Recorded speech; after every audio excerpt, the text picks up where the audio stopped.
எதனால? நம்மளுடைய பாவங்கள் அனைத்தும் குமாரன் மேல சுமத்தப்பட்டதுனால. நமக்காக அவர் என்ன செய்தாரு? பாவம் ஆக்கப்பட்டார் என்று சொல்லப்பட்டிருக்கிறது. 2 கொரிந்தியரின் புஸ்தகம் 5ஆம் அதிகாரம் 21வது வசனம். நாம் அவருக்குள் தேவனுடைய நீதியாகும்படிக்கு பாவம் அறியாத அவரை நமக்காக பாவமாக்கினார். பாவம் அறியாத அவரை தேவன் பாவமாக்கினான். குமாரன் பாவம் ஆக்கப்பட்டார். பாருங்க, நமக்கு எப்படி பாவம் வந்தது? நம்ம அநேக நேரங்களில் நினைக்கிறோம், நான் நல்ல பிள்ளை தானே, ஒழுங்காக வேதம் வாசிக்கிறேன், ஒழுங்காக கோயிலுக்கு வரேன் இல்லையா, ஒழுங்காக ஆராதனையில் கலந்து கொள்கிறேன்.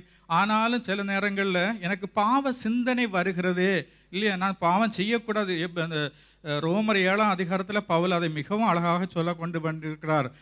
இது நல்லது செய்ய வேண்டும் என்கிற எண்ணம் எனக்குள்ளே இருக்கிறது, ஆனால் நான் விரும்பாத தீமையே செய்கிறேன்.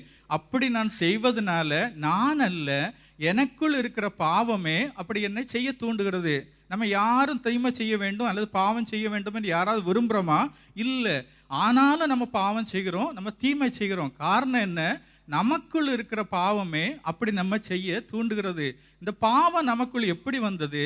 ஆதாம் என்கிற ஒரு மனுஷனுடைய கீழ்ப்படியாமையினாலே. ரோமர் 7ஆம் அதிகாரத்தில் தெளிவாக சொல்லப்பட்டிருக்கிறது. ஆதாம் என்கிற ஒரு மனுஷனுடைய கீழ்ப்படியாமையினாலே பாவம் எப்படி வந்ததோ, அப்போ இந்த பாவத்திலிருந்து நம்மளை விடுதலை பண்ணணும்னா பாவம் அறியாத இயேசுசாமியின் மேலே நம்மளுடைய பாவங்கள் அவர் மேல் சுமத்தப்பட்டதுனால, இயேசுசாமியினுடைய கீழ்ப்படிதனால நாம் நீதிமான்களாக்கப்படுகிறோம் இல்லையா? கரங்களை தட்டி தேவநாமத்தை மகிமைப்படுத்தலாமா? எனக்கு அன்பான கர்த்தருடைய பிள்ளைகளே, பாருங்க, பாவம் நமக்குள்ள எப்படி வந்தது? இப்போ பிறக்கக்கூடிய பிள்ளைக்குள்ளேயும் பாவம் வந்துடுது. ஏன்? ஆதாமுடைய கீழ்ப்படியாமையினால பாவம் வந்துட்டு. அப்போ இதிலிருந்து நம்மளை வெளியே எடுக்கணும்னா எப்போதான் முடியும்? இயேசுசாமியின் கீழ்ப்படிதல்னால, நம்மளுடைய கீழ்ப்படிதனால அல்ல. இயேசுசாமி கீழ்ப்படிந்ததுனால, நமக்காக அவர் பாவம் ஆனதுனால, இயேசு பிதாவாகிய தேவன் குமாரன் கத்துகிறார் பார்த்தீங்களா?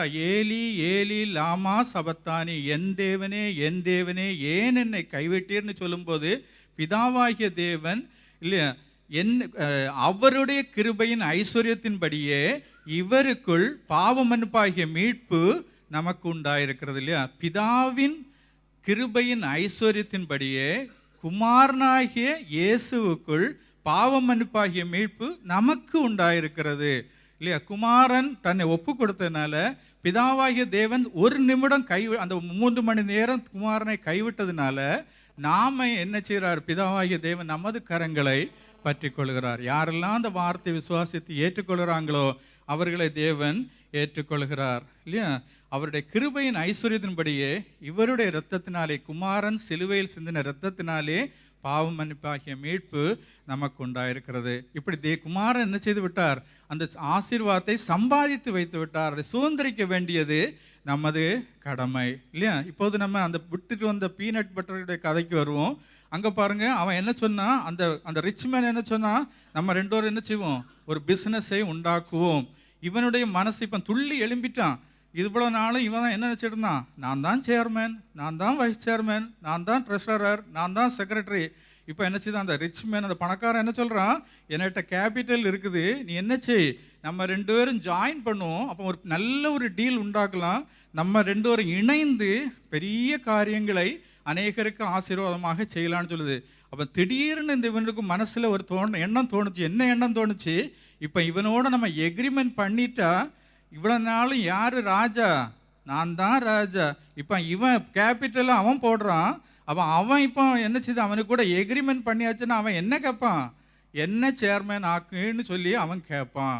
உடனே இவர் நினச்சிட்டான், அது நடக்காது சொல்லிட்டு மறுபடியும் என்ன செய்தார்? ஹோட்டல்லேருந்து வெளியே வந்து கப்பலாண்டி விற்றுக்கிட்டே தெரிகிறாராம் இப்பவும் இல்லையா? அப்போ இதிலேருந்து நம்ம கற்றுக்கொள்ளக்கூடிய காரியம் என்ன பாருங்க? ஆண்டவர் என்ன செய்கிறாரு? நம்மளை அவர் எல்லா ஆசீர்வாதங்களையும் எல்லா நீதியையும் எல்லா மீட்பையும் இயேசு சம்பாதித்து வைத்து விட்டார்.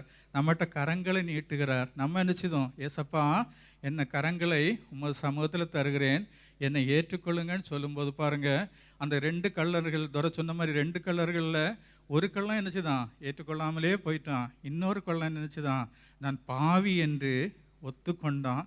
என்னை ரட்சிப்பதற்கு இயேசு ஒருவரே என்று நம்பினா அதை தன் வாயினாலே அறிக்கை பண்ணா.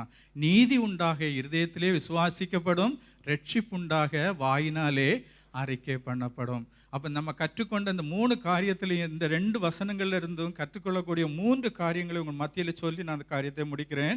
பாருங்க, முதல்ல பாருங்க, ரட்சிப்படைய இந்த சிலுவை கடைசி நாட்களில் இந்த லென்த் டேஸில் நம்ம தியானிக்கக்கூடிய அந்த 7 வார்த்தைகள்லேருந்து நம்ம கற்றுக்கொள்ளக்கூடிய மிக மிக முக்கியமான ஒரு காரியம், இயேசு ஒருவரே ரட்சிக்கப்படுவதற்கு இயேசு ஒருவரே வழி. Jesus is the only way for salvation. அவர் ஒருவர் தான் நம்ம ரட்சிப்புக்கு வழி. There is no other way. அது மாத்திரம் இல்லை, வேறு யாரும் நம்மளை ரட்சிக்க முடியாது. நாங்கள் கேம்பேளில் போகும்போது அநேக நேரங்களில் சந்திக்கக்கூடிய ஒரு பிரச்சனை இதுதான். நிறைய பேர்கிட்ட யார்கிட்டையாவது நாங்கள் இந்த மாதிரி ஆண்டவரை பற்றி சொல்லும்போது உடனே சொல்லுவாங்க, எங்களுக்கு நிறைய தேவர்கள் இருக்காங்க, அதுக்கு கூட இன்னொரு தேவர்களை நாங்கள் சேர்த்துக்கிறோம், இதில் என்ன கஷ்டம்? அதில் ஒரு கஷ்டமும் இல்லை. இயேசுவே வழி, நானே வழியும் சத்தியமும் ஜீவனமாக இருக்கிறேன், நான் ஒருவரே வழி என்று ஏற்றுக்கொள்வதுதான் கஷ்டம் இல்லையா? அப்போ இயேசு ஒருவரே வழி. அது மாத்திரம் இல்லை, ஸ்டில் தேர் இஸ் ஹோப். இன்றைக்கும் நமக்கு சான்ஸ் இருக்கிறது, இப்போதும் சான்ஸ் இருக்கிறது.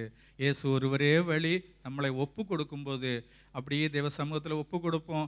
யாரெல்லாம் இந்த நேரத்தில் தயவு செய்து ஒரே ஒரு 2 நிமிஷம் கண்களை மூடி அப்படியே தேவ சமூகத்தில் ஒப்பு கொடுத்து, இந்த நாளில் இந்த தேவன் மிகவும் நம்ம சமீபத்தில் வந்திருக்கிறார், அவருடைய சமூகத்தில் அப்படியே ஒப்பு கொடுத்து, ஆண்டவரே நீர் ஒருவரே ரட்சிப்பு என்று நம்புகிறேன், நீர் ஒருவரே ஆண்டவர் என்று விசுவாசிக்கிறேன், என்னை உமது சமூகத்தில் ஒப்பு கொடுக்குறேன் என்று சொல்லி அப்படியே ஒப்பு கொடு. யாரெல்லாம் ஒப்பு கொடுக்குறாங்களோ நிச்சயமாக நமது கரத்தை தேவன் பற்றி கொள்வார். ஒரு சின்ன பாடலின் ஒரு அடையை பாடுவோம்.